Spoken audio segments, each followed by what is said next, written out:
Rapprocher l'expérience d'achat en ligne le plus possible de ce qu'elle peut être dans une boutique, c'est le rêve de beaucoup de marques et il est en train de devenir réalité, notamment grâce à la technologie 3D. Et l'invité qu'on va recevoir maintenant propose des choses très très étonnantes en la matière. Regardez.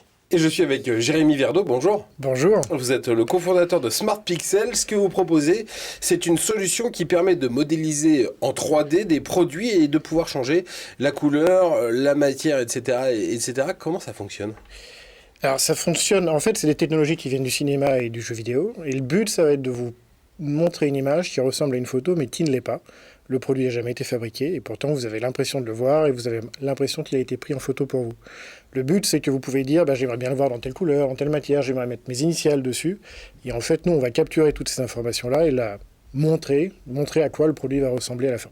Alors, on imagine que les applications, on peut les imaginer assez rapidement pour une marque de vêtements, pour une marque de chaussures, de maroquinerie, je ne sais quoi. Mais votre solution, elle intéresse aussi le milieu de la parfumerie et de la cosmétique. Parce que de plus en plus, on se rend compte que la personnalisation, en fait, c'est une manière d'améliorer l'expérience client, de provoquer quelque chose d'un peu mieux et qui augmente les taux de conversion. Donc ça se propage dans toutes les industries. L'utilisation de la 3D dans ces milieux-là est un peu plus récente. Et en fait, ils s'en servent pour deux raisons. D'un, parce qu'on vend plus, et c'est toujours bien. Et deux, parce qu'on se rend compte aussi que c'est une façon de ne pas produire avant d'avoir vendu, et donc pas avoir de stock, et donc mieux respecter ses engagements environnementaux. Et c'est pour ça que l'industrie passe de plus en plus sur ces technos-là. Aujourd'hui, votre marché, c'est ça ? Ce ne sont que les marques qui proposent des choses personnalisables ? C'est l'essentiel du marché. Ce à quoi se rajoutent maintenant tous ceux qui essaient de faire de la fabrication à la demande. C'est-à-dire le produit n'est pas forcément personnalisable, mais il va être produit qu'à partir du moment où vous l'avez acheté.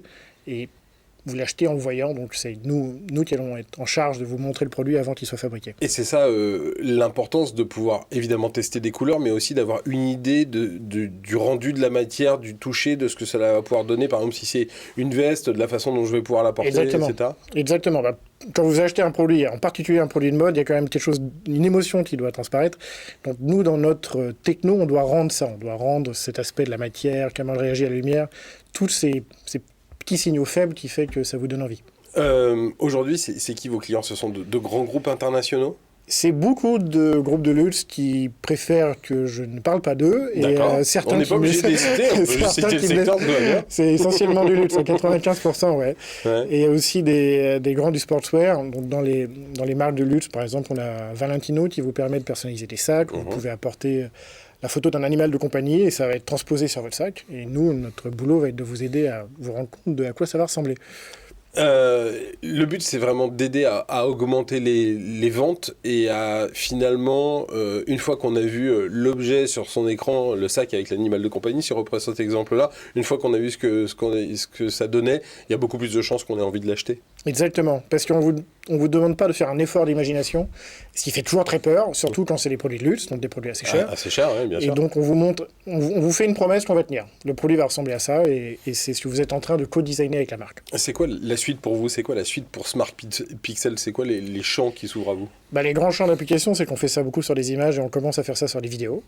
On a de plus en plus d'utilisations qui vont se faire sur de la réalité augmentée, sur des filtres Instagram et ce genre de choses. Donc on transpose cette techno-là très très photoréaliste sur ces nouveaux canaux. Ah ben voilà, vous viendrez peut-être nous raconter la suite. Merci beaucoup en tout cas Jérémy Verdeau d'avoir plaisir. été avec nous aujourd'hui. À très bientôt sur Demain TV. Restez avec nous dans Demain Entreprendre. Tout de suite, une nouvelle histoire d'entreprise.